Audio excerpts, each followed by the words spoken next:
जय श्री कृष्ण। नमस्ते। पिछले सेशन से हम आगे बढ़ते हैं। अब मोह रूपी दुर्योधन अपने पक्ष के योद्धाओं के नाम वो बताएंगे, और ये जो योद्धा हैं ये कोई साधारण प्रतीक नहीं है।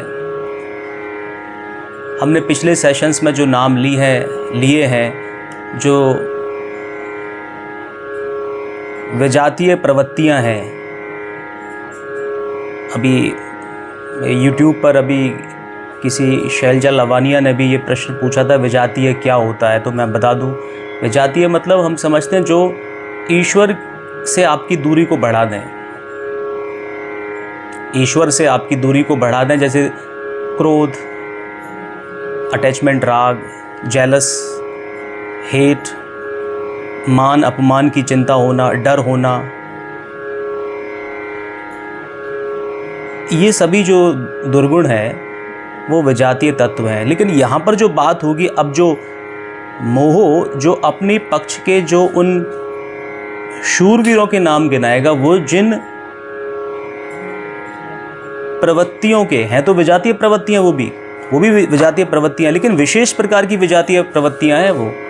वो अपने अंदर जो बैड क्वालिटीज़ हैं, और वो जो बैड क्वालिटीज़ हैं वो केवल जो प्रकृति में, मेरी बात ध्यान से सुने, वो प्रकृति में मतलब माया में, हमने जो बात किया था, इल्यूजन में या संसार में, या इसका दूसरा नाम भवसागर कहें, इसमें आखंड डूबे हुए हैं, पड़े हुए हैं। ईश्वर से उनका अभी कोई लेना देना ही नहीं है, ईश्वर को प्राप्त करने की कोई इच्छा ही नहीं हुई है। ऐसे वाले नहीं हैं, उसमें ऐसे लोग हैं जो ईश्वर के मार्ग पर चल पड़े, ईश्वर को जिन्होंने अनुभव किया।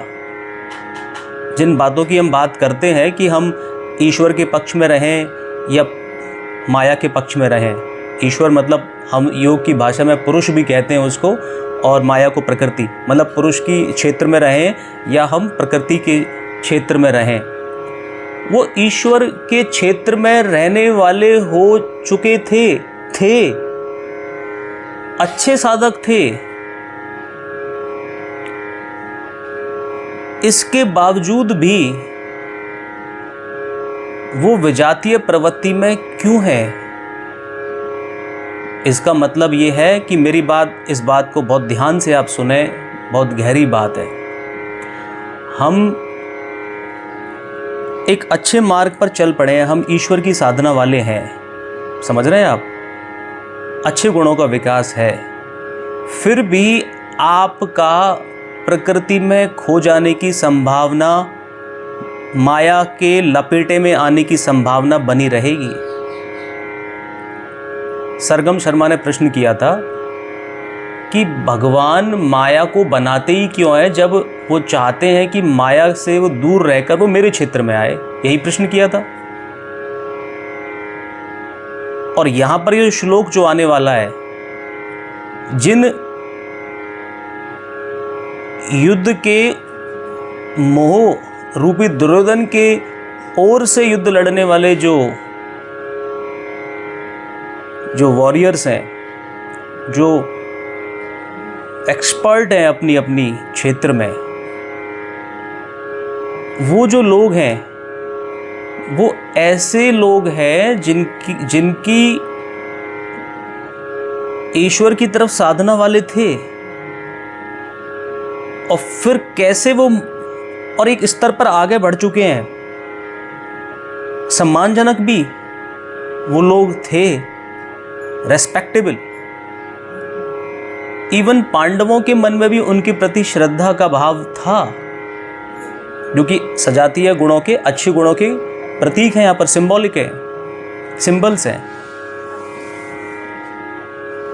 तो ऐसा क्या हो जाता है कि वो हम ईश्वर की तरफ चलने वाले होकर भी, एक विद्यार्थी हूं मैं, मुझे विद्या का अध्ययन इसलिए करना है, मैं स्टूडेंट इसलिए हूँ कि आगे चलकर मैं इस समाज की, देश की, विश्व के लिए, क्योंकि ये सब किसका है? ईश्वर का। ईश्वर क्या चाहते हैं? सबका कल्याण। मैं ईश्वर का हूँ, ईश्वर मेरे हैं, मुझे इन सब का कल्याण करना है, ऐसे कार्य करने हैं जिससे ईश्वर का कार्य कर सकूँ मैं। ये उसकी, इसलिए मुझे अच्छे से अच्छे स्कूल में, कॉलेज में अध्ययन करना है, अच्छे से समझना है मुझे कंसेप्ट्स को, ज्ञान को, जिससे कि, क्योंकि जब मेरे पास इस संसार को समझने का ज्ञान होगा, आज के समय जो टेक्नोलॉजी चल रही है, जिस तरह का इंफ्रास्ट्रक्चर है पूरे वर्ल्ड का, जिस तरह के लोग हैं, ज्योग्राफी है, पॉलिटिकल सिस्टम है, कॉरपोरेट सिस्टम है, इस सब को मैं समझ लूँगी, वो अपनी पढ़ाई से तो करूँगी। इस सब को समझने के बाद ही तभी तो मैं इसको अपनी सर्विस दे सकती हूँ, यस और नो। वो मुझे ज्ञान से मिलेगी, तो मैं अपने ज्ञान में लगे हुए हैं। ईश्वर की सेवा करनी है, इसलिए ईश्वर का कार्य है, इसलिए बिना इस सब को समझे, इसलिए बिना पढ़े स्कूल कॉलेज में अच्छे तरह से अच्छा परफॉर्मेंस एग्ज़ाम में किए, अच्छे किसी कॉलेज में एडमिशन लिए और अच्छे गुरुओं से ज्ञान प्राप्त किए, बिना इस पूरे सबको infrastructure, social system, political system, scientific system, technology को समझे बिना मैं कैसे उसको ठीक कर सकता हूँ, राइट और रॉन्ग? राइट। तो पढ़ना ज़रूरी है, करना ज़रूरी है। अब आप सही मार्ग पर चल रहे हैं, आप बिल्कुल सही समझ रहे हैं, आप इसीलिए कर रहे हैं, लेकिन और आपके मन में इसी भावना से कर रहे हैं आप। फिर भी आपने देखा होगा कि जो इंडिया में किसी कॉम्पिटिटिव एग्ज़ाम में, कोई मान लीजिए इंडिया में जैसे IAS एग्जामिनेशन होता है, सिलेक्शन हो गया सब, फर्स्ट अटैम्प्ट में, सेकंड अटैम्प्ट में हो गया सिलेक्शन, अच्छी उनकी धारणा थी उस समय, पढ़ते समय देश की, विश्व की सेवा करनी है, समाज की, लेकिन अपने मार्ग से भटक गए। उसके बाद कोई भटक गया, कोई कॉलेज में भटक गया, कोई बड़े होने लगे। भाई आप जब बड़े होते हैं, बच्चे से किशोर अवस्था, फिर आप बड़े होने लगते हैं, आप वयस्क होने लगते हैं, तो मेल का, फीमेल का, यदि मेल एक कोई स्टूडेंट है, विद्यार्थी मेल, अपने साथ पढ़ने वाले लोगों में या समाज में मेल फीमेल की दृष्टि से देखने लगे, वही उसकी उम्र बड़े होने की है, उम्र भी बढ़ रही है उसके अंदर परिवर्तन भी, शरीर में परिवर्तन भी आते हैं उस समय। ऐसी फीमेल, अब वो मेल फीमेल को उस अलग अलग दृष्टि से देखने लगे, तो वो उसकी जो साधना है ईश्वर की सेवा करने में, उसकी ऊर्जा का वहाँ पर क्या हो जाएगा? डिस्ट्रीब्यूशन हो जाएगा, वो बंटने लगेगी। उसका कर्तव्य है कि मुझे जो मेरा मेन लक्ष्य है, सेवा करना ईश्वर के, ये सब करते हुए जो मैंने बताया अभी, इस प्रोसेस से चलते हुए उस लक्ष्य को प्राप्त करना है। मेरे लिए मेल और फीमेल दोनों एक हैं, व्यक्ति है वो। मेरे लिए ये समाज दो पार्ट में डिवाइड है ही नहीं।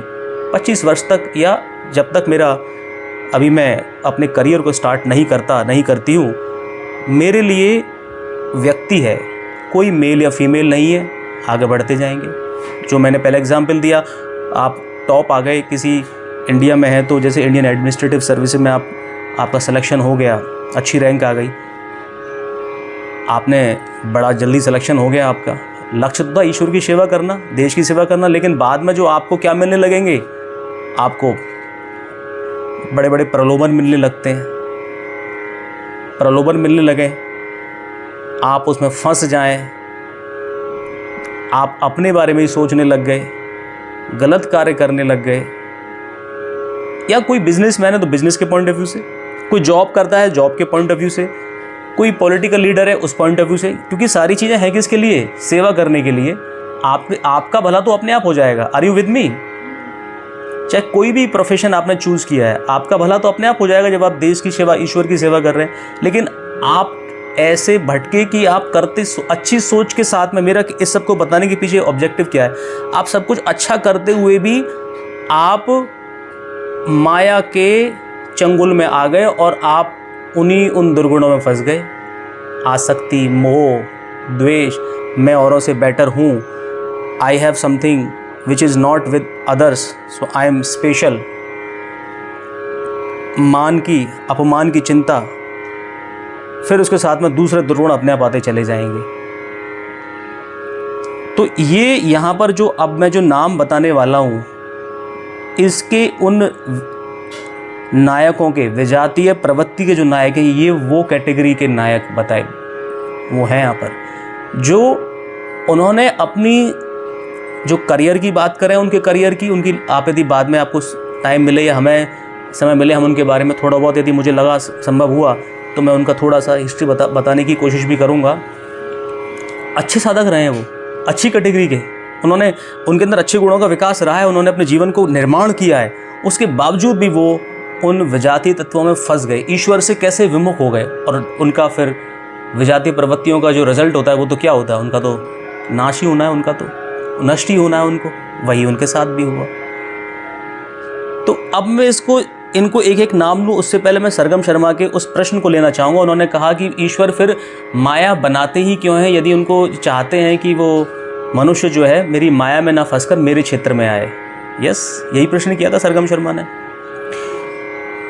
तो इसका आंसर मैं देता हूँ, पहले आप ध्यान से सुना, ये प्रश्न सभी के लिए इम्पॉर्टेंट है। पहले तो ये जानना जरूरी है कि माया है क्या, उसका स्वरूप क्या है, ये कैसे कार्य करती है। अब मैं इसको बताने के लिए मैं आपसे ये कहता हूँ, ये माया जो इल्यूज़न है, जो मैं डिस्कस कर चुका हूँ पिछले सेशंस में, ये मनुष्य के लिए है क्या, किसी प्राणी के लिए, किसी पशु के लिए, पक्षी के लिए भी माया का कोई अर्थ है क्या? उनके लिए भी माया होती है क्या? शेर, डॉग, लोमड़ी, क्रो, पैरट, पीकॉक, गिलहरी, जितने भी जीव जंतु हैं, क्या उनके लिए भी माया होती है? नहीं। आप ये देखेंगे, ये जो पशु पक्षी हैं, उनको ह्यूमन इंटरवेंशन ना हो, कोई अपना पेट ना बनाए इनको। आप पालतू बना लेते हैं, उनको ट्रेन करके उनको उनकी जो कोर नेचर है उससे अगेंस्ट कुछ करवाना चाहते हो, ट्रेनिंग दे रहे हो, वो ना किया जाए। उनको नेचुरल उनके हैबिटेट में छोड़ दिया जाए, जहाँ रहते हैं, जंगल में है, जहाँ वो रहते हैं, जैसे रहते हैं रहने दीजिए। प्रत्येक जो जीव जंतु है वो वही व्यवहार करेगा जो उसके लिए बना है। एलिफेंट है, नॉन वेज नहीं खाता तो नहीं खाएगा वो, कभी एलिफेंट नॉन वेज खाएगा ही नहीं। नेचुरल यदि अपने हैबिटेट में है, अपने यहाँ जहाँ रहते हैं जंगलों में वो निवास करता है। शेर कभी किसी तरह की घास फूस नहीं खाएगा, वो नॉन वेज ही खाएगा। इसी तरह से उनके जीवन को जिस तरह से जीने का उनका तरीका है, वो चाहे वो विश्व के किसी भी कोने में है, वो जिस प्रजाति के हैं, वो अपना अपना जो उनका गुण बनाया गया है उस जीव जंतु का, वैसे ही वो करते हैं। वो अतिक्रमण नहीं करते हैं। मनुष्य जो होता है उनसे अलग है। ये जो जीव जंतु हैं, ये जो बने हैं, व्यक्ति जब अपने जीवन काल में संयम से जीवन जीता हुआ ईश्वर को प्राप्ति के मार्ग पर चलता है, तो उसके कर्मों, उसके जैसे कर्म होते हैं उसके अकॉर्डिंग उसकी गति होती है। मतलब अगले क्या उसको पुनर्जन्म लेने की आवश्यकता ही ना पड़े, वो ईश्वर में विलीन हो गया, ईश्वर के साथ मिल गया, कर्म, उसके जन्म मृत्यु का बंधन खत्म हुआ।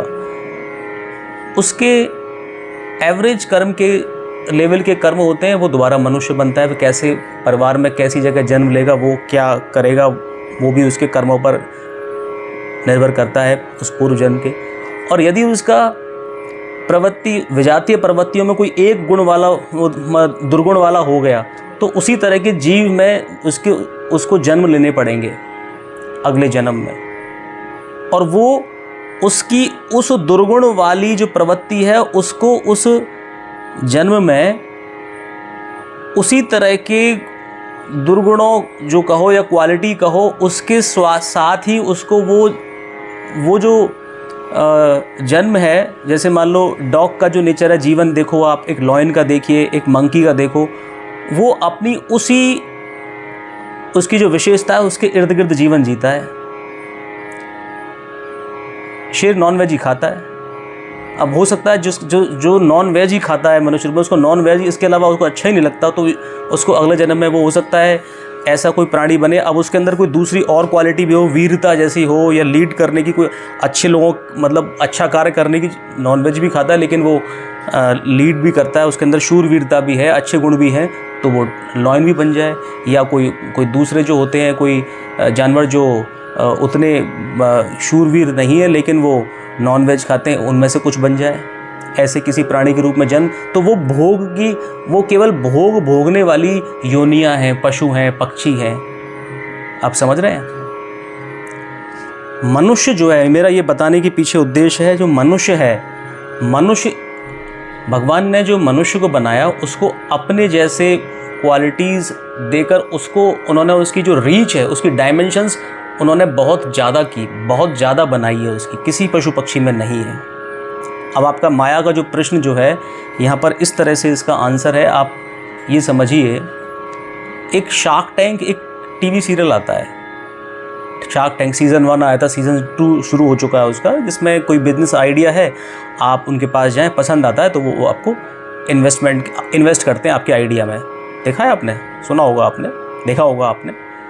मान लीजिए आपका कोई बिजनेस आइडिया, उनके पास जाते हो और आपको 1 लाख करोड़ का कोई इन्वेस्टमेंट करने के लिए तैयार हो जाता है आपके बिजनेस आइडिया में। आपका आइडिया था और आपका ऑलरेडी आप कर भी रहे थे, वो बिजनेस चलाया भी था आपने, मान लीजिए, आप समझ रहे हैं। तो उन्होंने गलती की या बेकार किया? उन्होंने आपके आइडिया में इन्वेस्टमेंट किया, अच्छा किया।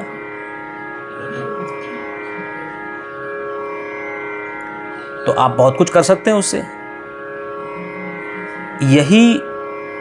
ये एग्जाम्पल जो है, ये इसी बात को बताता है। मनुष्य को पशुओं से अलग रखा ईश्वर ने।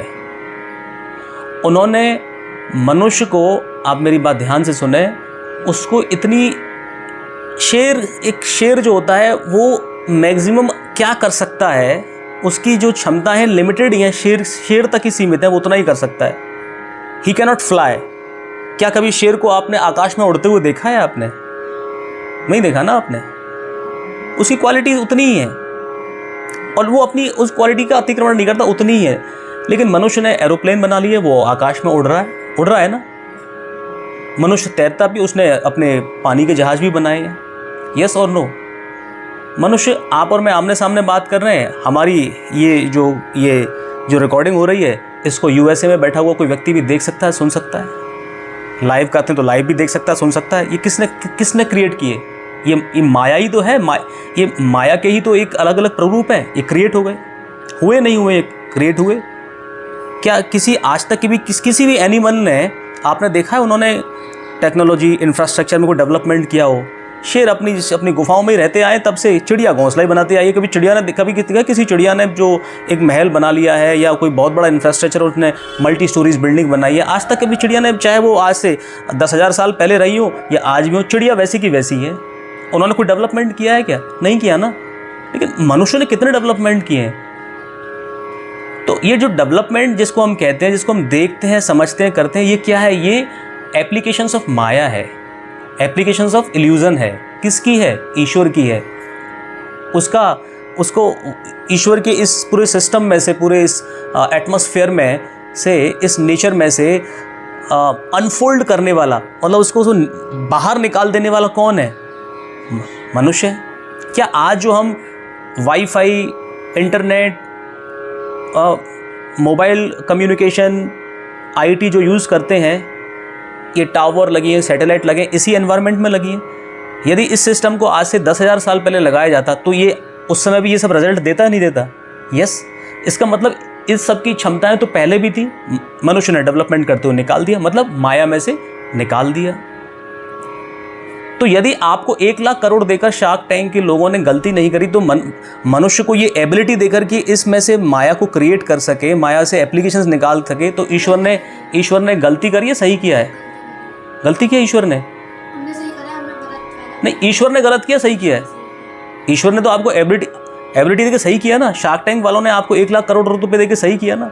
अब आपके ऊपर है, आप चाहो तो सोचो कि मुझे तो इतना बड़ा पैसा मिल गया, अब ये तो जो मेरा बिजनेस चल रहा था, इसमें इन्होंने इन्वेस्टमेंट किया है, तो अब तो मेरे पास तो इतना पैसा है कि मैं ऐश कर सकता हूँ जीवन में, मुझे तो अब इस बिज़नेस पर ध्यान देने की ज़रूरत नहीं है। जो मैंने बनाया था किसी सोशल कॉज, देश के डेवलपमेंट, विश्व के डेवलपमेंट के लिए, ह्यूमन सर्विस के लिए बनाया था, अब वो चले ना चले, मैं तो अब आराम से वर्ल्ड टूर पर जा सकता हूँ, अपनी लाइफ की best of the best luxuries को यूज़ कर सकता हूँ और मैं ये करता रहूँगा। आर यू विद मी पूरी तरह से? तो मैं वो ऐसे सोचने लग जाता है। एक तो ये व्यक्ति है। दूसरा कहता है ये आ गया, अब इस आइडिया से मैं ह्यूमन बीइंग की, कंट्री की, वर्ल्ड की लाइफ को मैं बेटर बनाऊं, इस नेचर को बेटर बनाऊं, इस वर्ल्ड को ज़्यादा अच्छी रहने वाली जगह बना सकूं। Are you with me? ऐसा लग नहीं रहा मुझे। तो मैं ऐसी जगह मैं बना सकूं इस वर्ल्ड को, ये मेरी इच्छा होनी चाहिए। तो वो व्यक्ति क्या करता है, वो उस पैसे से जो इन्वेस्टमेंट किया उसको और बेटर बना लेता है। और दूसरा पहला वाला क्या कर रहा था, वो उससे केवल अपने ऐश के लिए कर रहा था। यही फ़र्क है। भगवान ने जो माया की फैसिलिटी दी है, माया को समझना और उसकी एप्लीकेशन ड्राइव करना, ये किसको दिया? ह्यूमन बीइंग को दिया। ह्यूमन बीइंग को, किसी रमेश विशेष नाम के व्यक्ति को, या किसी टॉम नाम के विशेष व्यक्ति को, या किसी न्यूटन नाम के विशेष व्यक्ति को, या आइंस्टीन नाम के विशेष व्यक्ति को दिया जाएगा, ऐसा नहीं।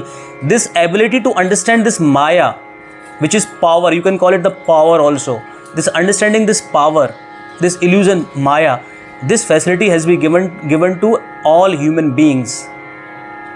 अब आप उसको कैसे यूज़ करते हो? आप जो आपको शार्क टैंक वालों ने जो आपको दिया है पैसा, आप उसको अपने हित के लिए काम में लेकर नष्ट होना चाहते हो, या आप पूरे वर्ल्ड की, मतलब ईश्वर का काम करना चाहते हो? ये आपके ऊपर है।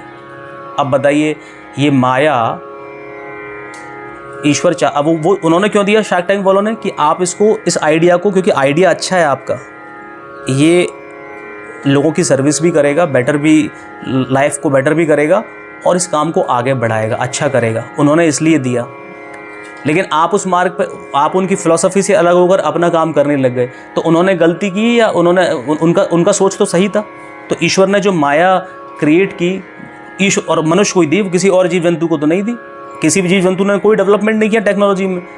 क्या ऐसा कुछ है कि किसी लॉयंस ने अपना अलग सैटेलाइट और टेली कम्युनिकेशन चैनल बनाया हुआ है कुछ बात करने के लिए? वो अफ्रीका में जो दूसरे जो शेर हैं उनसे बात करते हैं, आपस में कुछ करते हैं, वीडियो कॉलिंग करते हैं, ऐसा कुछ होता है क्या? नहीं है। वो अपने वहाँ, वो यहाँ पड़े हुए हैं, उन्होंने कोई डेवलपमेंट नहीं किया। 10,000 साल पहले जो लॉयन की टेक्नोलॉजी थी वो आज भी वही की वही है। देयर इज़ नो डेवलपमेंट वहाँ। माया, वो समझते नहीं है माया कुछ होता है। वो अपने बेसिक इंफ्रास्ट्रक्चर, उसी सिस्टम को समझते हैं। This maya has been empowered to human being only by the God. तो अब ये हमारे ऊपर निर्भर है, हम माया को अच्छे के लिए उपयोग करें, मतलब ईश्वर को प्राप्ति के लिए, अपने कर्तव्य का पालन करते हुए ईश्वर को प्राप्त करने की अपने अंदर फुल डिटर्मिनेशन होने की, आसक्ति से रहित होकर इन विजातीय गुण जो है उनको हटाते हुए उस माया का उपयोग करें, एप्लीकेशन का यूज़ करें, तो कोई प्रॉब्लम नहीं है। कीजिए, अच्छी बात है। आप अपने लिए नहीं कर रहे, आपका ये सोचना है कि औरों के लिए, आपका भला तो अपने आप ही हो जाएगा।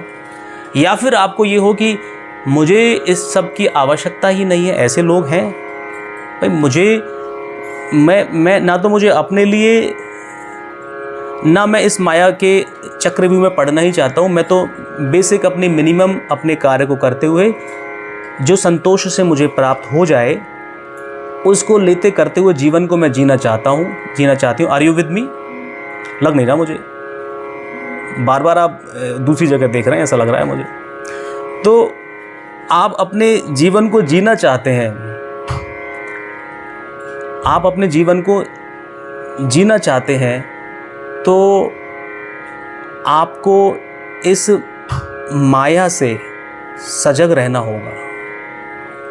यदि ईश्वर को प्राप्ति को लक्ष्य बनाते हुए आपको अपने मार्ग पर आगे बढ़ना है, तो आपको सजग रहना होगा।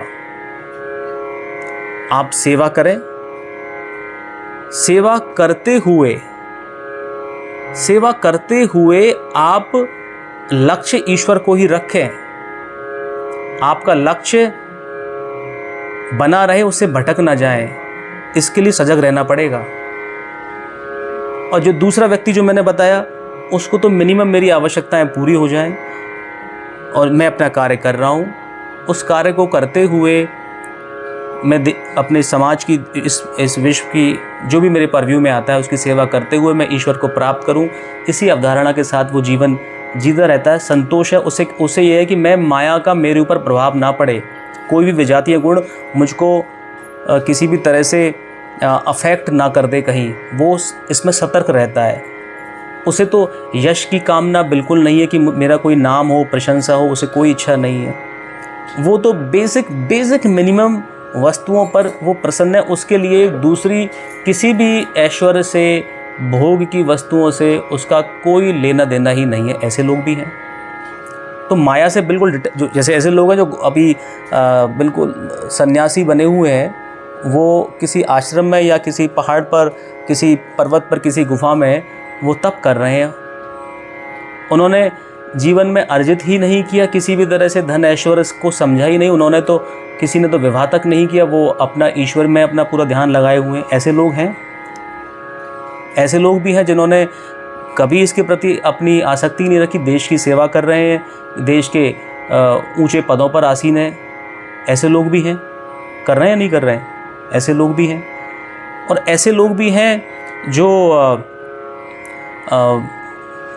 अपने गृहस्थ के जीवन को जीते हुए भी वो ईश्वर के पर मार्ग पर चलने वाले लोग हैं।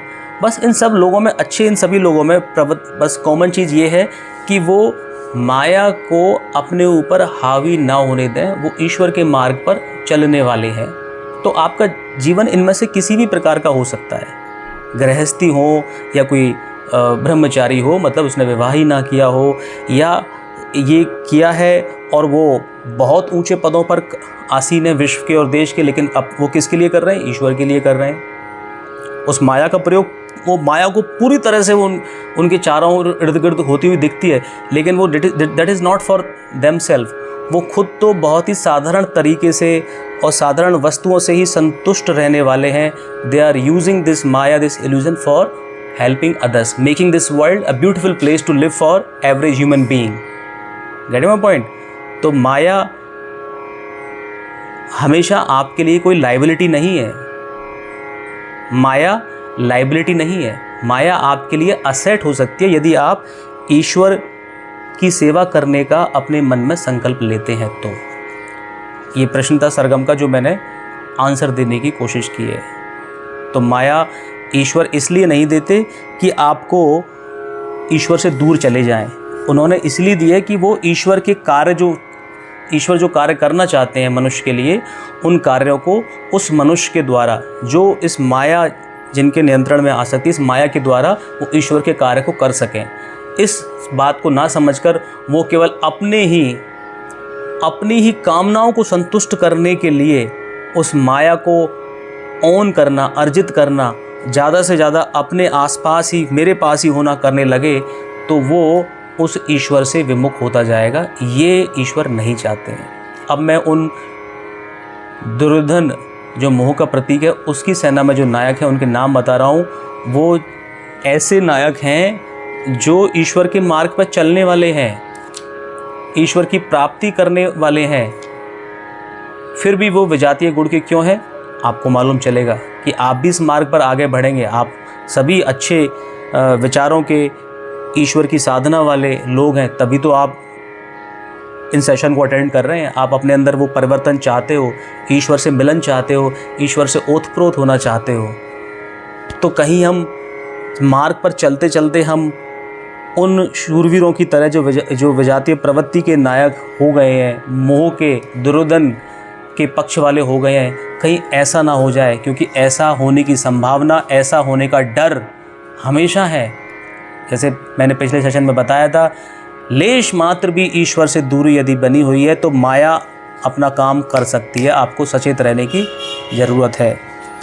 भवान भीष्मश्च कर्णश्च कृपश्च समितंजय अश्वत्थामा विकर्णश्च सौमदत्तिस् तथैव च। किससे कह रहे हैं इसको? वो दुर्योधन द्रोणाचार्य से। द्रोणाचार्य किसका प्रतीक है? द्वैत। कौरवों के भी गुरु हैं, पांडवों के भी गुरु हैं। तो मन में एक तरह का उनका द्वैत का, ड्यूअलिटी है। जो व्यक्ति इस तरह से चलता है, सुख दुख, पाप पुण्य, ड्यूअलिटी जब तक लाइफ में आपकी, तो क्या होनी, जैसे मैंने बताया, एक बढ़ता हुआ, उम्र में बढ़ता हुआ विद्यार्थी, अब वो 12-13 साल से उम्र ऊपर, जब तक वो 24-25 साल तक नहीं पहुंचता, वो यदि क्या देखे लोगों को, या कभी कोई व्यक्ति भी मेल फीमेल ना देखे, उसे क्या देखना है, मनुष्य है। मुझे तो अपने लक्ष्य को प्राप्त करना है, मेल फीमेल नहीं है, मेरे लिए मनुष्य है। ये भाव से वो लोगों को देखे और अपने कर्तव्य पथ पर चलता रहे। तो उसको होता है ना, किसी को अपोजिट जेंडर अट्रैक्शन और उससे भटक गए, तो व्यक्ति अपने, वो विद्यार्थी अपने जो कर्तव्य है, उसका ड्यूटी है, उसकी विद्या को अर्जित करके ईश्वर की सेवा करना, वो ऊर्जा उसकी बनी नहीं पाएगी, वो आगे बढ़ ही नहीं पाएगा। उसको, हमारे यहाँ सिस्टम है ब्रह्मचर्य, है ना, पहला आश्रम कौन सा होता है, ब्रह्मचर्य, उसके बाद गृहस्थ, वानप्रस्थ, उसके बाद संन्यास।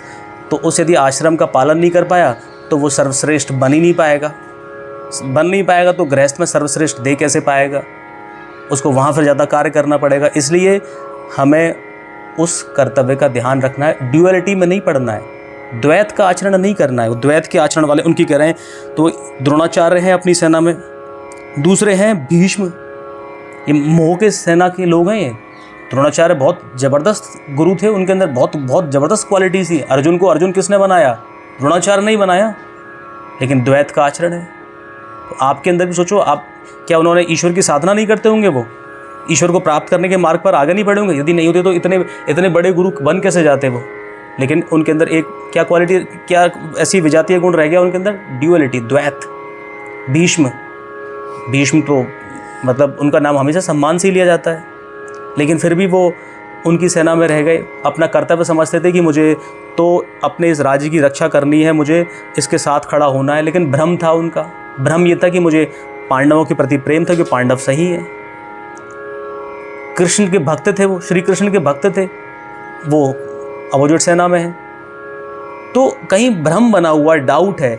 यदि आपके मन में डाउट बना हुआ है, भ्रम बना हुआ है ईश्वर को समझने में, मैं मार्ग पर चल रहा हूँ, क्या सही है गलत है, आपने जो धर्म नहीं है उसको धर्म समझ लिया है आपने, मैंने तो ये प्रण किया हुआ है, मैं तो इसलिए इसका राजा कोई भी होगा उसका मैं तो रक्षा ही करूँगा।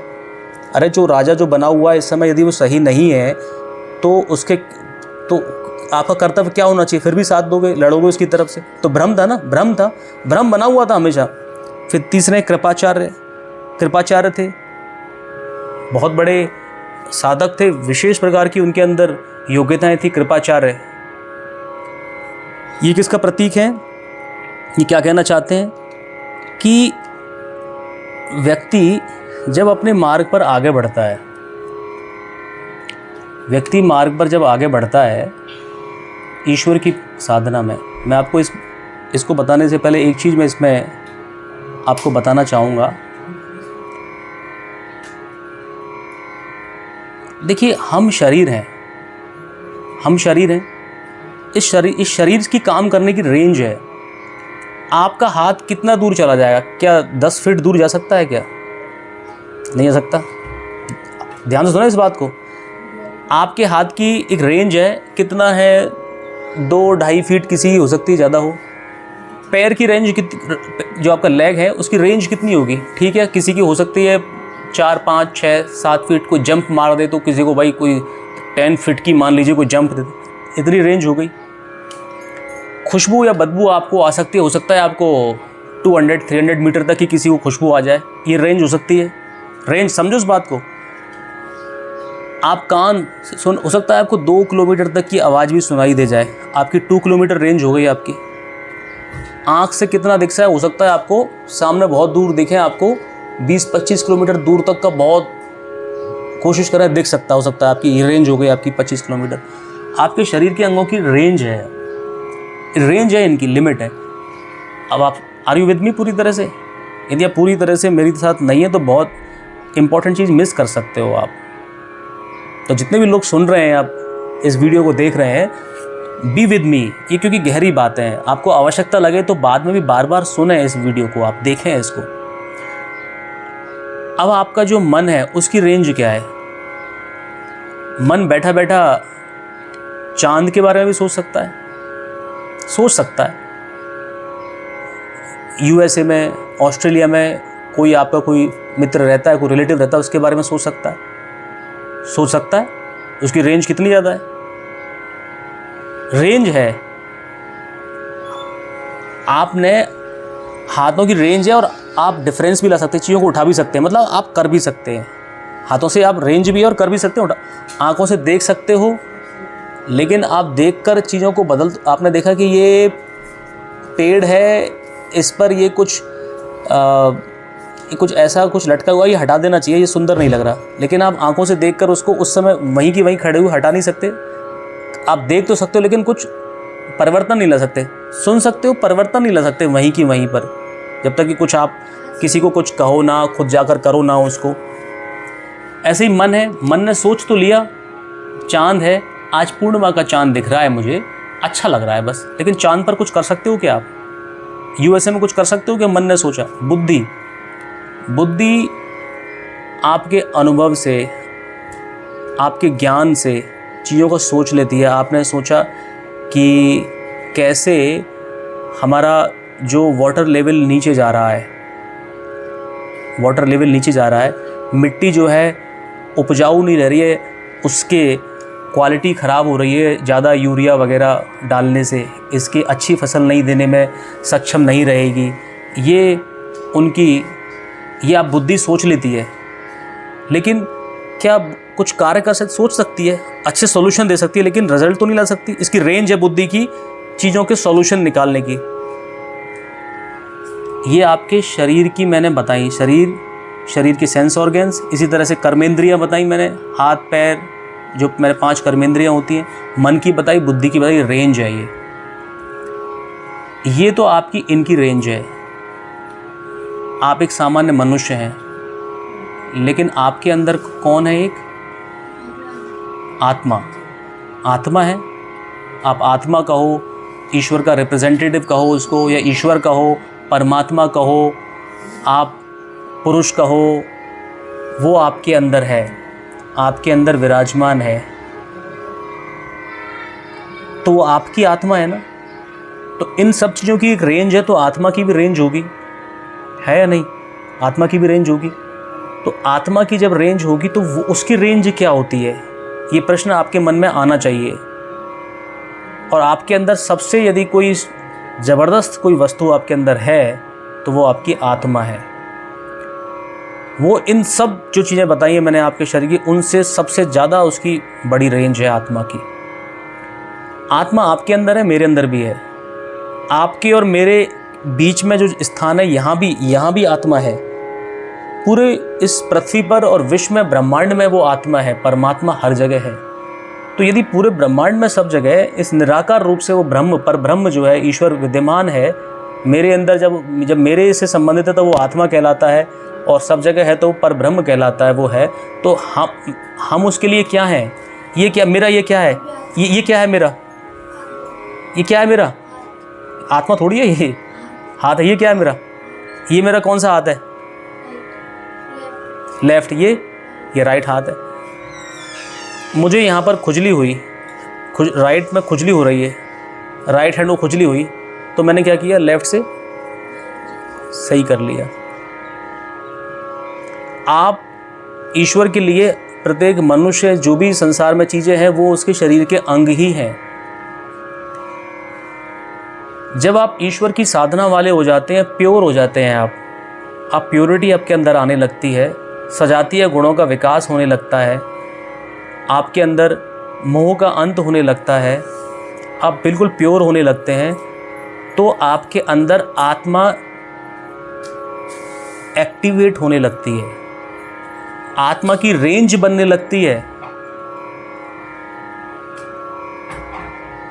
आत्मा की रेंज बनने लगती है। आप सीधे बैठे, देखो एक योगी जो होता है सीधा बैठता है, बैकबोन स्ट्रेट रखता है अपनी, सीधे बैठे, सहारा ना लें।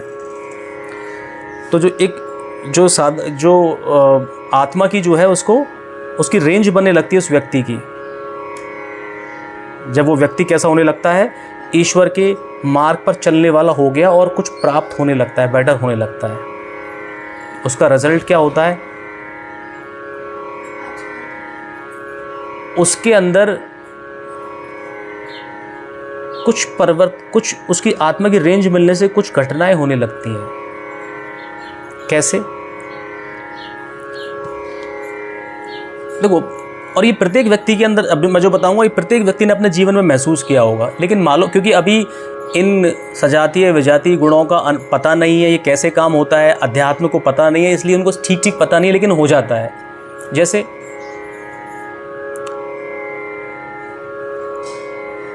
इस मार्ग पर चलते हुए, आगे बढ़ते हुए, ईश्वर को प्राप्त करने की इच्छा मन में रखते हुए, इस भावना के साथ इस मार्ग पर आगे बढ़ते हुए, जब इस भावना में होते हम, जब प्योर होता है माइंड,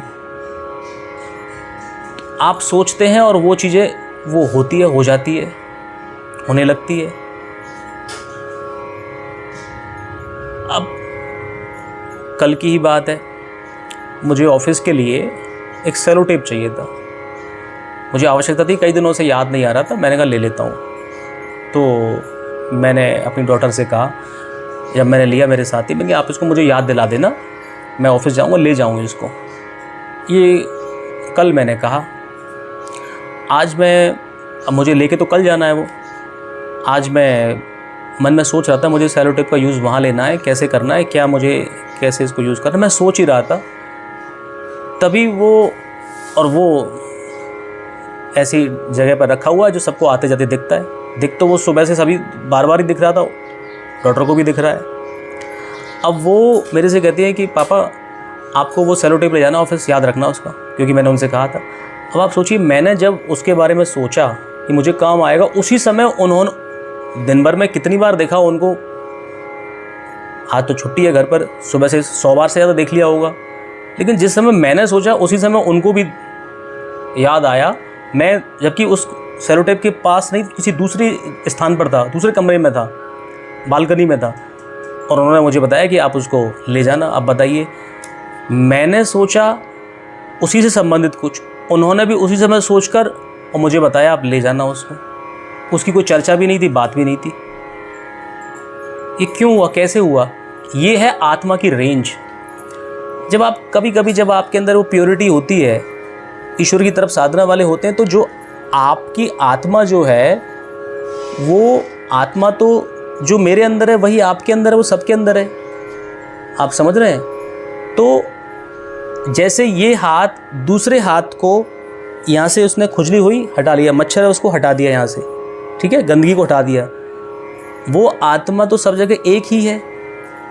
यहाँ उस कभी कोई प्योरिटी मिली तो उसने उस आत्मा में उस चीज़ को डालकर, उसके बुद्धि में, उसको मन में बुद्धि से मन में लाकर उसने अपनी वाक शक्ति से बोल दिया कि आप जो है उसको ले जाना, उसको सेलो टेप को। ये तो चलो ये तो एक ही जगह पर रहती हुई बात हुई। आत्मा की रेंज देखा आपने, बिना बात किए कहे उस समय, और वही चीज़ आई, उन्होंने याद दिला दिया। ऐसी अनेक घटनाएं हैं। कुछ सालों पहले मैं मूल रूप से भरतपुर का रहने वाला हूँ। अब यहाँ से मैं एक पौधा लेकर अपने वहाँ गार्डन में लगाया था और वो उग गया होगा। तो बेटे के साथ मैं यहाँ जयपुर में गार्डन में मैं घूम रहा था, कोई संडे था, तो मुझे अचानक से याद आया। मैंने कहा उससे, देखो वो एक पौधा लगाया था, वो पता नहीं कैसा बड़ा हुआ होगा, देखने की इच्छा है। वो पौधा लगाया नहीं लगाया, कितना बड़ा हो गया है, क्योंकि मैं गए हुए टाइम हो गया था। ये बात कुछ सालों पहले की बात है, मुझे अचानक से याद आ गई तो मैंने अभी जिक्र कर लिया। अनेकों घटनाएं सबके साथ ऐसी हो सकती हैं, अभी जो याद आ गई तो मैंने बता देना उसको उचित समझा।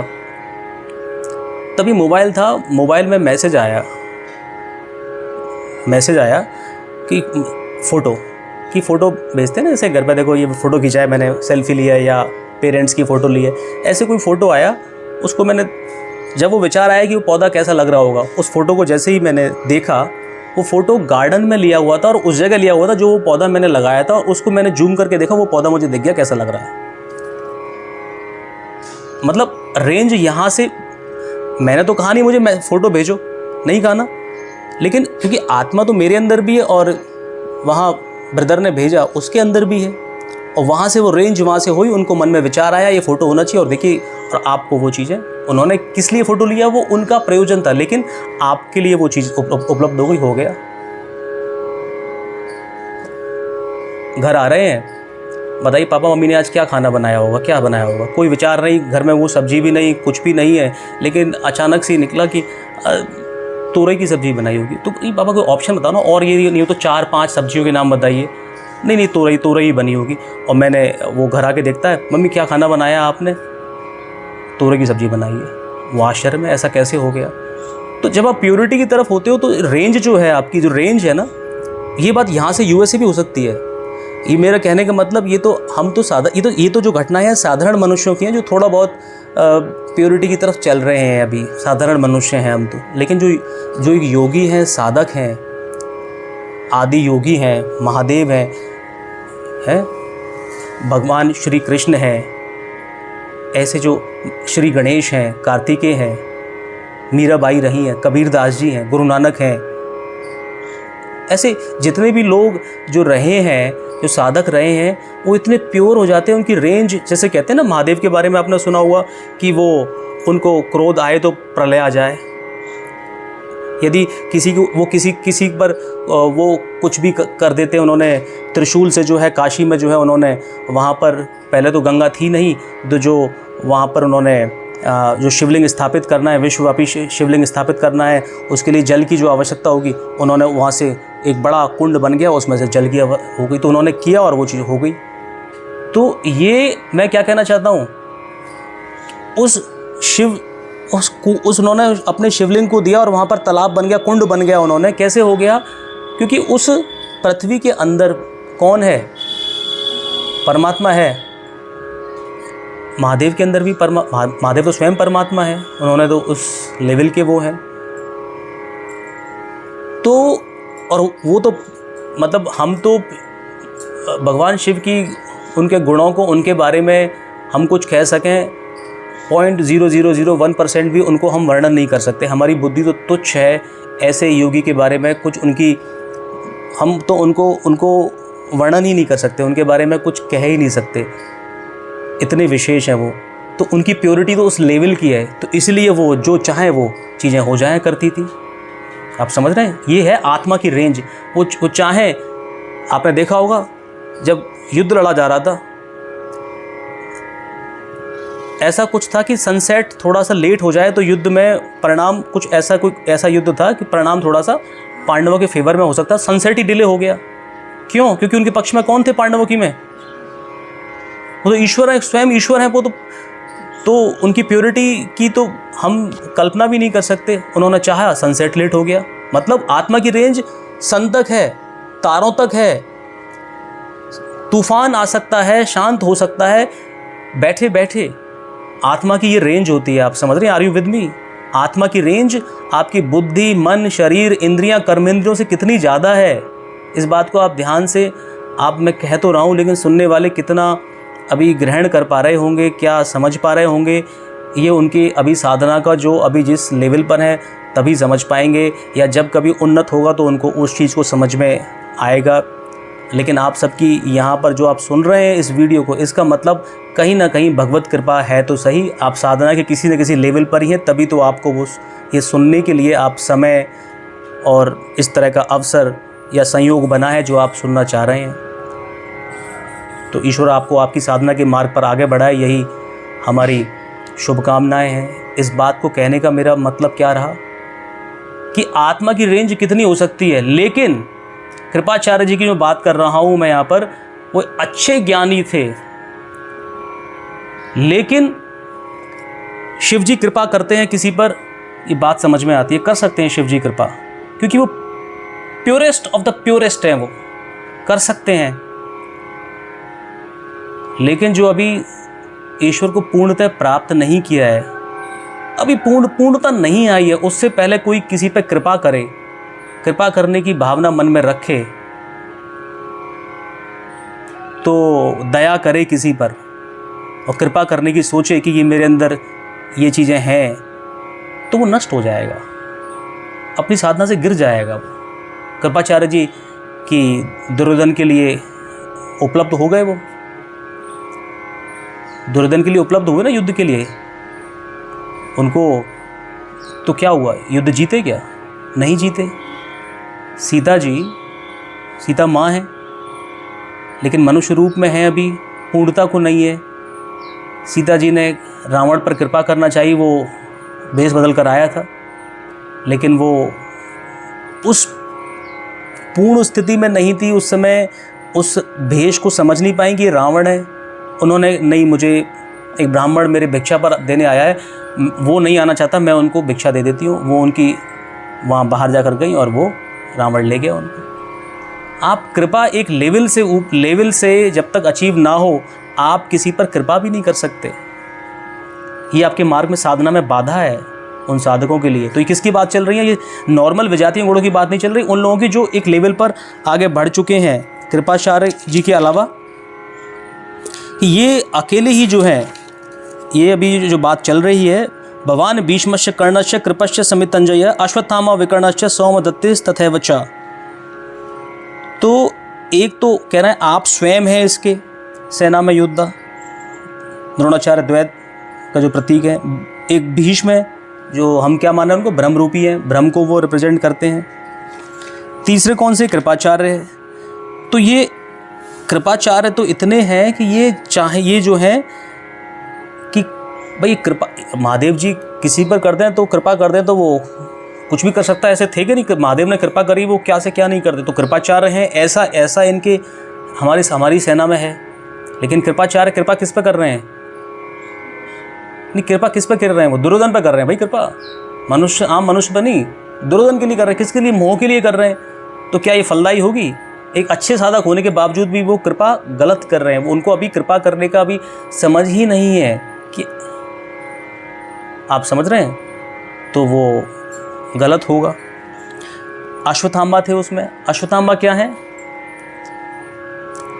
आसक्ति के प्रतीक हैं। द्रोणाचार्य के पुत्र हैं, आसक्ति। क्योंकि द्रोणाचार्य जी की आसक्ति किस में थी? अपने पुत्र में थी, अश्वत्थामा में। और वो जबकि चिरंजीवी थे, वो अश्वत्थामा, वो मृत्यु को प्राप्त नहीं हो सकते थे, लेकिन फिर भी पांडवों ने एक हाथी, अश्व मतलब हाथी को ये बोलकर कि अश्वत्थामा मारा गया, ये घोषणा कर दी। उनको ये था कि जब तक मतलब उनके हाथ में अस्त्र रहेगा, उनसे कोई जीत नहीं सकता, द्रोणाचार्य जी से कोई जीत नहीं सकता। लेकिन उन्होंने ऐसा बोला, वो पुत्र मोह में ऐसा कैसे हो गया, वो नीचे बैठ गए, अस्त्र हाथ से गिर गया, गला काट दिया गया, मृत्यु हो गई उनकी। तो अश्वत्थामा आसक्ति का प्रतीक है। तो अश्वत्थामा तो बहुत जबरदस्त महारथी था, चिरंजीवी था वो, लेकिन आसक्ति जहाँ है, मोह के ये वॉरियर हैं। फिर अगला था विकर्ण। विकर्ण का नाम भी है। विकर्ण कौन था? Third main Kauravas. पहले कौन थे? दुर्योधन, दूसरे दुशासन, तीसरे विकर्ण। विकर्ण वही था जब चीरहरण हो रहा था द्रौपदी का, तो वहाँ किसी ने विरोध नहीं किया। इवन भीष्म भी वहाँ पर, पितामह भीष्म ने भी कुछ नहीं कहा। द्रोणाचार्य भी शांत रहे। कौरव तो शांति रहे। दुर्योधन दुशासन का तो मालूम ही है आपको। विकर्ण ने वहाँ पर विद्रोह किया था, ये गलत हो रहा है। विकर्ण वो था जो गलत हो रहा है, उन्होंने ये कहा था। मतलब वो धर्मात्मा थे विकर्ण, वो धर्म का साथ देने वाले थे। धर्म ये गलत है, तो उन्होंने जब जिस सभा में इवन भीष्म और द्रोणाचार्य भी अपनी आवाज़ नहीं उठा सके, उन्होंने उसको आवाज़ को उठाया। तो वो कह रहे हैं कि हमारी सेना में ऐसा ही नहीं, हमारे में धर्मात्मा लोग, उनकी में, पांडवों की में ही नहीं है, धर्मात्मा लोग भी हमारे अंदर हैं। लेकिन वो विकर्ण यहाँ किस बात का प्रतीक है कि आपके अंदर धर्मात्मा थे, आपके अंदर क्या हो, जब साधना में आगे बढ़ते हैं तो ये जैसे मैंने बताया ना, ये सिद्धियाँ आने लगती हैं आपके अंदर, सिद्धियाँ, शक्तियाँ, आत्मा की रेंज मिलने लगती है। साधारण मनुष्य के लिए आत्मा की रेंज है ही नहीं, जीरो है, वो मैक्सिमम बुद्धि तक ही है। लेकिन एक साधक योगी, वो आत्मा की रेंज मिलने लगती है। तो विकर्ण यहाँ विकल्प का प्रतीक है। जब आपको सिद्धियाँ मिलने लगती हैं, ये रेंज मिलने लगती है, आपको शक्तियाँ मिलने लगती हैं, तो आप यदि उनका चिंतन करने लगे कि मेरे अंदर तो ये सिद्धियाँ, शक्तियाँ आ गई हैं। महादेव जी मान लो क्या अपने ये सोचते थे कि मेरे अंदर ये शक्तियाँ आ गई हैं, मैं ये कर सकता हूँ, आम आदमी नहीं कर सकता, कभी नहीं। उनका कोई मतलब ही नहीं है। वो किसके चिंतन में रहते थे? वो विष्णु जी के चिंतन में, अपने आराध्य के चिंतन में। उनको क्या चाहिए था? बस उसमें ही मस्त रहते थे वो। अपने ईश्वर के चिंतन में, आराधना में, साधना में मस्त रहते थे। उनको इन अपने अंदर सिद्धियां, शक्तियों का कोई औचित्य नहीं था। यदि होता तो क्या वो एक उतने, आप देखिए ठंडी जगह पर, कैलाश पर, मतलब एक मृग चर्म लपेटे हुए, ना कुछ कोई सुख सुविधाओं का आलम नहीं, क्यों उसमें बैठे हुए बताइए? जिनके पास पूरे संसार को देने के लिए सब कुछ है, महादेव को, वो खुद वो व्यक्ति जो है, व्यक्ति मैं आपको समझने के लिए कह रहा हूँ, वो तो ईश्वर है, वो वहाँ पर बैठे हुए अपना जीवन जी रहे हैं आनंद से। क्या वो किसी भी व्यक्ति, इस पृथ्वी पर कोई भी व्यक्ति था, उससे कम आनंद में थे क्या? वो सबसे ज़्यादा आनंद में थे। वो आपके अंदर यदि ये क्षमता आपके अंदर ना आए और आप अपनी उन कोई सिद्धि शक्ति के बारे में ही आप सोचते रहें, उनके बारे में आप प्रसन्न होते रहें, चिंतन करते रहें, तो आप वहाँ से नष्ट होने लगेंगे, आपकी शक्तियाँ कम होने लग जाएंगी और आपको पता भी नहीं चलेगा आप कौन से मार्ग पर चलेगा। यही तो हो रहा है, वो विजातीय प्रवृत्तियों की मार्ग, मोह की ही सेना में ही तो है वो विकल्प, वो क्या नाम है, विकर्ण इसका। तो ये आपके अंदर जो साधना में शक्तियाँ, सिद्धियाँ मिलती हैं, मतलब आत्मा की जो रेंज बढ़ने लगती है।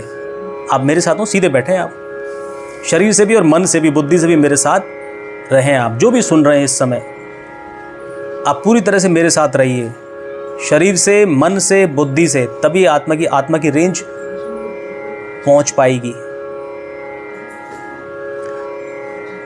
ईश्वर का ज्ञान पहुंच पाएगा। नहीं तो केवल शब्द हैं, ये तो शब्द तो बिखरे पड़े हैं। जब आप रिसेप्टिव मोड में आएंगे तभी आपको कुछ समझ में आ पाएगा। तो आप भगवान के चिंतन करें, उन सिद्धियों को चिंतन ना करें कि क्या मेरे पास कोई ऐसी क्वालिटीज़ आ रही है, मेरी आत्मा की रेंज बढ़ रही है, इसका चिंतन ना करें। चिंतन करेंगे तो आप साधना में, आपके लिए ये बाधक हैं उस मार्ग पर आगे बढ़ने के लिए। अगले उनके एक और उन्होंने नाम लिया इसमें, नायक का वो नाम है सोमदत्त तथैवच। सोमदत्ते मतलब उन सोमदत्त के पुत्र थे। कौन, क्या नाम था? भूरिश्रवा। वो भी बहुत ज्ञानवान और धर्मात्मा थे। तो वो द्रोणाचार्य से कह रहे हैं कि भूरिश्रवा भी हमारी सेना में जो इतना बड़ा धर्मात्मा है, पांडवों के में ही नहीं है, हमारे साथ भी एक धर्मात्मा है। एक तो ये बताया उन्होंने विकर्ण जैसे धर्मात्मा है, एक ये भूरिश्रवा जैसे हमारे सेना में धर्मात्मा है। तो हमारी सेना कमज़ोर नहीं है, हर तरह से धर्मात्मा लोग भी हैं, शूरवीर भी हैं, भीष्म जैसे लोग हैं हमारी सेना में। ये सभी हाँ, एक मैंने इनका नाम तो बताया नहीं, कर्ण है। कर्ण कर्म का प्रतीक है, कर्म करते रहना है, कर्म करो और अच्छा कर्म, मतलब उनके अंदर ज़बरदस्त योद्धा थे वो। लेकिन कर्म किसके लिए करना? मोह के लिए या ईश्वर के लिए? ये इंपॉर्टेंट है। वो किसके लिए कर रहे थे? मोह, ईश्वर के लिए थोड़ी कर रहे थे वो कर्म। कर्म किसके लिए कर रहे थे? वो किसके लिए कर्ण किसकी सेना में थे? तो किसके लिए कर रहे थे? मोह के लिए कर रहे थे? ईश्वर के लिए कर रहे थे क्या? ईश्वर के लिए करते तो पांडवों की सेना में होते। आप मेरे साथ नहीं है पूरी तरह से। तो कर्ण अभी जब नाम ले रहे हैं, हम किसकी सेना के नाम ले रहे हैं?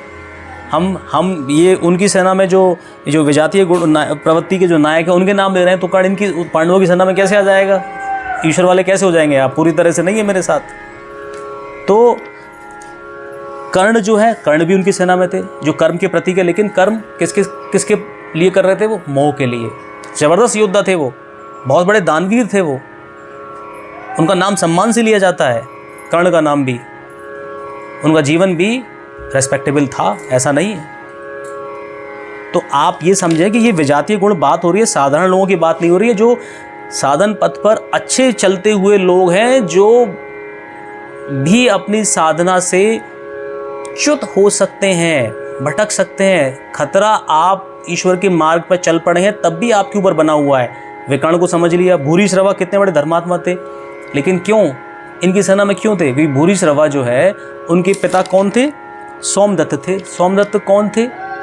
सोमदत्त जो है, उन्होंने कोई सेन राजा के साथ युद्ध लड़ा। क्यों? क्योंकि जो भगवान श्री कृष्ण की जो माँ देवकी थी, उनसे विवाह करने के लिए बड़े बड़े राजाओं में होड़ थी कि उनसे मैं विवाह करूं।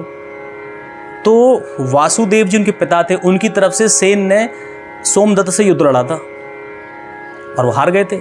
शादी किससे हुई देवकी जी की? वासुदेव जी से हुई, पिता श्री कृष्ण जी के पिताजी। तो वो अगली पीढ़ी तक उनके मन में जो है ना वो बनी हुई थी कि ये तो श्री कृष्ण की तरफ से लड़ रहे हैं, श्री कृष्ण जी के पिता वासुदेव, उनकी तरफ से सेन जी ने युद्ध लड़ा था मेरे पिताजी के साथ और पिताजी हार गए थे, तो किसकी सेना में किसकी तरफ से युद्ध लड़ रहे थे? फिर वो मोह की तरफ से, जबकि वो स्वयं बड़े धर्मात्मा थे, उनका जीवन जो है भूरि श्रवा का। तो ये किसका प्रतीक है यहाँ पर? ब्रह्ममयी श्वास ही भूरि श्रवा है। ब्रह्ममयी श्वास क्या है? ये तो कहोगे ब्रह्म तो हमने बताया था भीष्म में, तो ये क्या कैसे अलग है? ब्रह्ममयी श्वास का मतलब है जब आप एक बड़े सिद्ध पुरुष होने लगते हैं, जब आपकी आत्मा की रेंज बढ़ने लगती है, तो लोग आपकी प्रशंसा करने लगते हैं। बड़े बड़े देश के राजा जो राज्यों के, देश के जो बड़े बड़े लोग हैं, जिनकी पावर है लोगों की लैंग्वेज में, वो नतमस्तक होने लगते हैं, माथा टिकाते हैं आपके सामने कि ये बड़ी सिद्धि वाले साधक हैं, योगी हैं, वो आपको बहुत बड़ा मानने लगते हैं। उस समय वो जो प्रशंसा आपकी हो, आपके ऊपर पुष्प वृष्टि करे, प्रशंसा करें, आपको विश्व जगत गुरु कहने लगे और आप उस प्रशंसा से प्रसन्न होने लग जाएं, गदगद हो जाएं, बहकने लग जाएं उसी में, मैं तो बड़ा विशेष हो गया, आपका पतन शुरू हो जाता है। वहाँ से साधन में जो आगे बढ़े थे ना ईश्वर के मार्ग में, वहाँ से क्या हो जाता है? आपका डिके, क्षय होना शुरू हो जाता है, आपका घटाव शुरू हो जाता है, आपकी साधना भी कम कर दोगे, ईश्वर की साधना भी कम करने लगते हो, आपकी शक्तियाँ कम होने लग जाती हैं और आप समझते हो कि मतलब मैं दुर्योधन ने कहा होगा इसलिए उनकी तरफ से युद्ध लड़ने आ गए वो इतने साधक कि भाई इतने बड़े मतलब राज्य की, मतलब ये राजा हैं दुर्योधन, मेरी तरफ से उन्होंने उनको कहा होगा, प्रसन्न किया होगा, हमारी तरफ से युद्ध लड़िए, और वो युद्ध लड़ने वहाँ पर आए। तो आप, क्योंकि उनकी प्रशंसा हुई कि आप तो बहुत बड़े धर्मात्मा हैं, ये है, अच्छा है, तो आप यदि धर्मात्मा हैं और आपके अंदर सिद्धियां हैं, तो वो लोगों की, यदि जैसे कहते हैं ना कि संसार आपकी प्रशंसा करे, आपको जगत गुरु भी बोल दे, बहुत बड़े हैं ये कह दे। ये मैं अलग अलग बुक रेफ़र करता हूँ। अड़गड़ानंद जी के गुरुजी अड़गड़ानंद जी से कहते थे कि संसार पुष्प वृष्टि करे, प्रशंसा करे, विश्व जगत गुरु कहे, तुम्हें कुछ भी नहीं मिलेगा, रोने को आंसू नहीं मिलेगा। आप साधना से गिर जाओगे और आप कहीं के नहीं रहोगे यदि आप उसमें बह गए। और भगवान अपनी प्रेरणा से आपको एक बार साधु कहते हैं कि आप साधु हो गए हो, सब कुछ पा जाओगे आप। कहने का मतलब, कहने का अर्थ, लोग आपकी प्रशंसा कर दें, आपको पलकों पे बैठा लें, आपको विश्व के गुरु कह दें, बड़ी से बड़ी उपाधि दे दें, बड़े से बड़े अवार्ड दे दें, आपके अंदर किंचित मात्र भी, थोड़ा सा भी परिवर्तन नहीं आना चाहिए। आप वही बेसिक बने हुए हैं। आपके लिए उस प्रशंसा का या अपमान का, जैसे महादेव थे ना, उनके लिए उनका कोई अपमान करे कोई फ़र्क नहीं पड़ता, उनका कोई मान करे उससे कोई फ़र्क नहीं पड़ता। इस अवस्था वाले होइए आप। ईश्वर आपको साधु भी कहते तो सब कुछ पा जाओगे आप। तो यदि सांसारिक प्रशंसा में आप बह गए, साधक बह गए, तो यही जो है ब्रह्ममयी श्वास है, यही भूरि श्रवा है। ये कौरवों के क्या है? एक सेना नायक है। तो इसको हमेशा याद रखें कि आप जब साधना में बढ़ रहे हो, ईश्वर के मार्ग में आगे, आप विद्यार्थी हैं, ईश्वर के मार्ग में बढ़ते हुए अपनी आप पढ़ाई लिखाई कर रहे हो। आप मान लीजिए आप किसी कक्षा में या किसी कॉम्पिटिटिव एग्ज़ाम में इंडिया में नंबर 1 आ जाते हो। आपके लिए क्या समझना है, इसके लिए क्या है, इसमें से आपके लिए टेक अवे क्या है?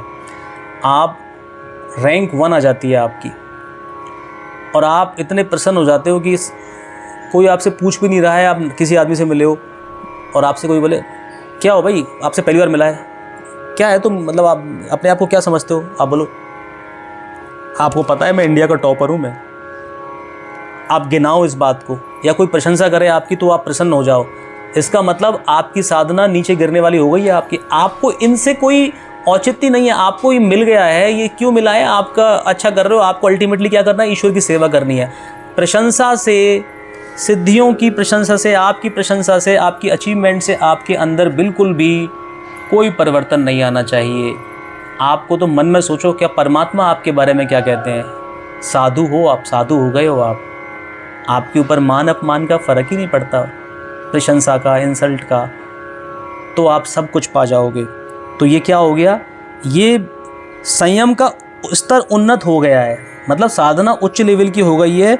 वहाँ पर आई हुई विकृतियों के नाम हैं ये, बाह्य प्रवृत्ति के अंग उपांग हैं। ये जितने भी बताए ना, ये नायक बताए हैं। द्रोणाचार्य किसका प्रतीक है? द्वैत के।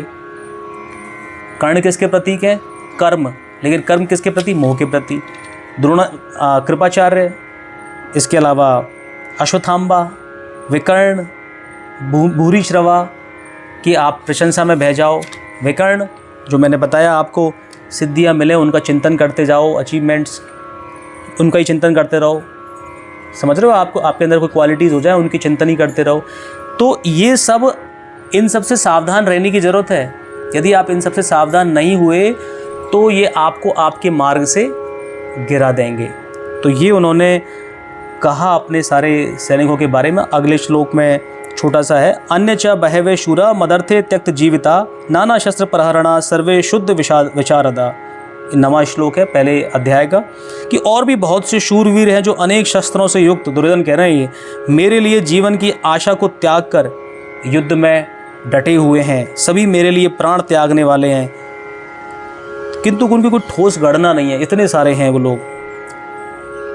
तो मतलब वो मोह के लिए, और सेना जो है किसकी ज़्यादा थी? किसकी ज़्यादा सेना थी? कौरवों की, पांडवों की? कौरवों की। श्री कृष्ण जो हैं उन्होंने कहा था, विकल्प दिया था अर्जुन को और दुर्योधन को, भाई एक तरफ तो मैं हूँ और एक मेरी पूरी नारायणी सेना है, कौन किसको लेना चाहेगा? तो दुर्योधन ने कहा, सोचा कि मैं एक आदमी को लेके क्या करूँगा, उसने नारायणी सेना ले ली। और अर्जुन ने क्या कहा? अर्जुन ने क्या मांगा था? मुझे श्री कृष्ण चाहिए। आप क्या चाहते हो? माया चाहते हो? ईश्वर ने जो क्रिएट की है, या ईश्वर को चाहते हो? अर्जुन ने ईश्वर को चुना, माया को नहीं चुना। दुर्योधन ने माया को चुना। जीता कौन? चुनाव ईश्वर का करना है। वो कह रहा है इतने लोग मेरी सेना में, उसकी भी तरफ से नारायणी सेना के अलावा भी लोग थे, डटे हुए हैं। अब अगले श्लोक में जो ये बताएंगे हम उसको, मैं इसको तो अभी ले लेता हूँ, कंप्लीट करता हूँ।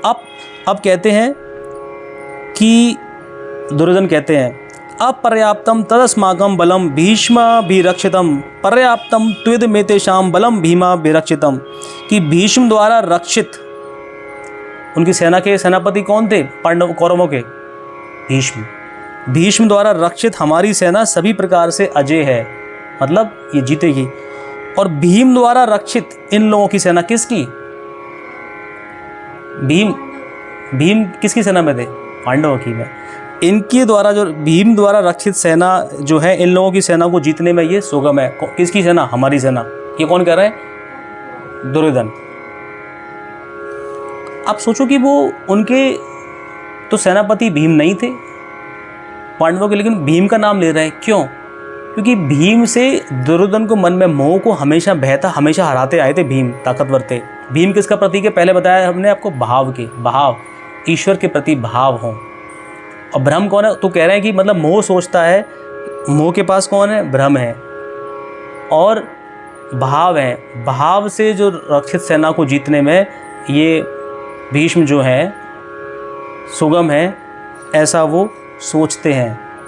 आप सोचिए, ये जो मन में जो चलता है ना, ये हम सफिशिएंट है या नहीं है, ऐसी भावना, मतलब ये डाउट्स जो आते हैं, किसके मन में आ रहे हैं? मोह में आते हैं। शंका है मन में, और ओपोनेंट में जो सेनापति नहीं है तो भी उसका ध्यान में आ रहा है। तो ये जो है, ये जो चीज़ें जो आती हैं मोह के मन में आती हैं, क्योंकि शंका है वहाँ पर। तो ऐसा कौन सी सत्ता है? भीष्म ऐसी कौन सी सत्ता है जिस पर कौरव निर्भर करते हैं? और भीम कौन सी सत्ता है, मतलब देवी संपद, जिस पर संपूर्ण पांडव निर्भर हैं? इसका हमें विचार करना चाहिए। अगले श्लोक को हम नेक्स्ट सेशन में लेंगे। नमस्ते, जय श्री कृष्ण।